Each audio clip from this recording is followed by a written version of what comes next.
Assalamualaikum warahmatullahi wabarakatuh. Izin memperkenalkan diri, nama saya Ataya Snefadilah dengan NPM 24130240. Di sini saya ingin menjelaskan materi yaitu Kingdom Fungi.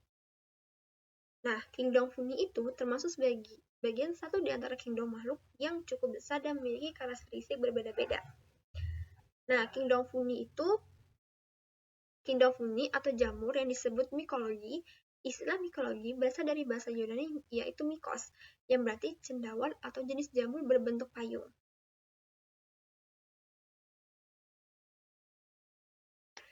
Struktur Kingdom Fungi itu memang terlihat seperti tumbuhan, namun fungi bukanlah tumbuhan karena tidak memiliki klorofil sehingga tidak dapat menghasilkan makanan sendiri melalui proses fotosintesis.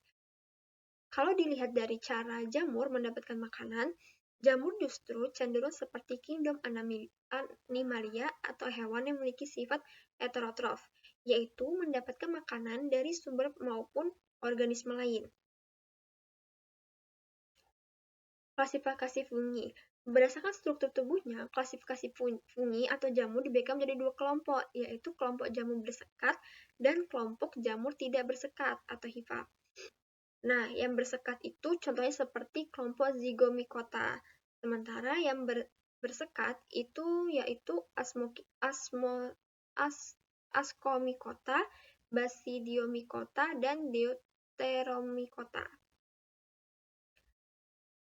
Zygomicota itu merupakan kelompok jamur yang membentuk spora istirahat berdinding tebal dikenal dengan zikospora. Nah, seperti ini contoh dari jamur Zygomicota. Biasanya dia itu terdapat di makanan yang busuk itu biasanya berjamur. Nah, itu adalah jamur Zygomicota.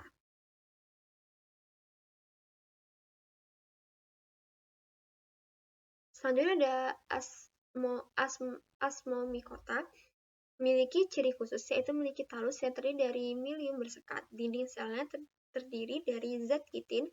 Kelompok ini memiliki sifat uniseluler atau multiseluler. Nah, seperti ini contoh dari jamur Asmomycota. Biasanya dia itu terdapat di kayu, di bagian-bagian yang kayak lembab gitu.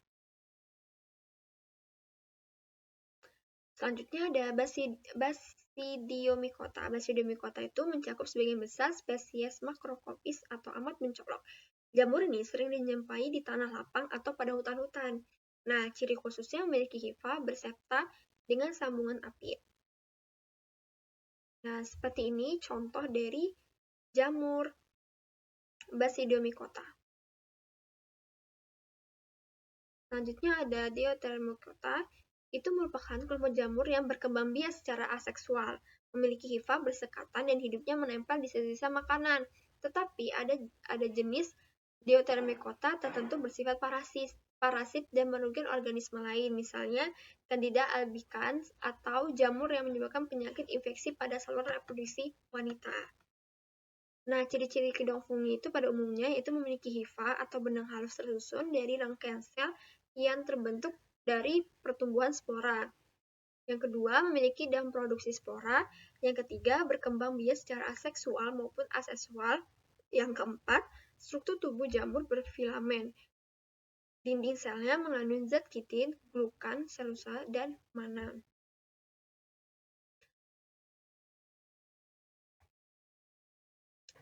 Lalu ada ciri-ciri jamur, yaitu yang pertama tidak memiliki klorofil, yang kedua berkembang biak dengan spora, yang ketiga komposisi dinding sel yang berbeda, yang keempat tidak memiliki akar, batang, cabang, dan daun, yang kelima tidak mempunyai sistem vaskuler seperti tumbuhan, yang keenam bersifat multiseluler, tidak mempunyai pembagian fungsi pada setiap bagian.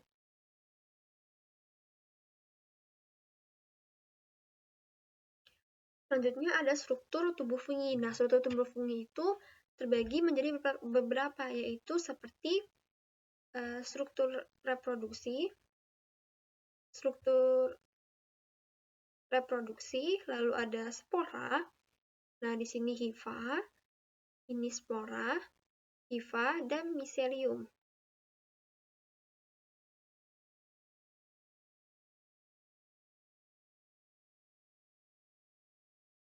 Peran jamur dalam kehidupan itu, jamur bisa menjadi bahan makanan. Nah, beberapa jamur itu bisa menjadi bahan makanan, misalnya jamur enoki, shiitake, jamur tiram, jamur kancing, truffle, dan masih banyak lagi.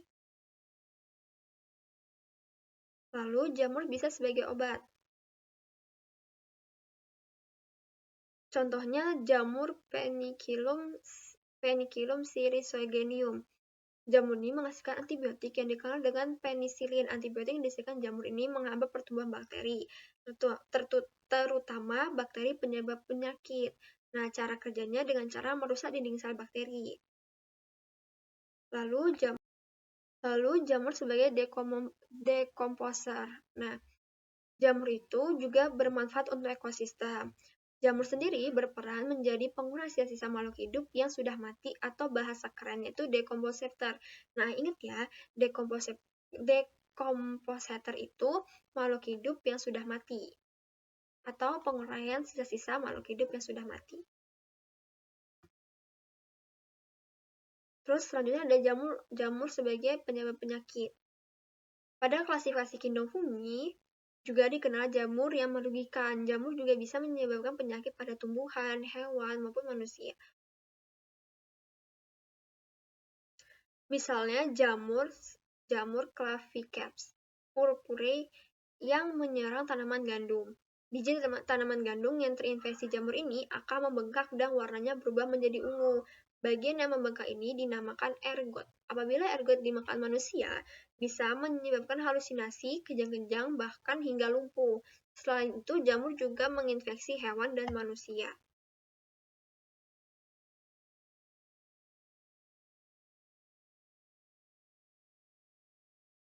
Nah, segitu yang bisa saya jelaskan tentang materi kingdom fungi. Apabila ada kesalahan, saya minta maaf. Saya akhiri. Wassalamualaikum warahmatullahi wabarakatuh.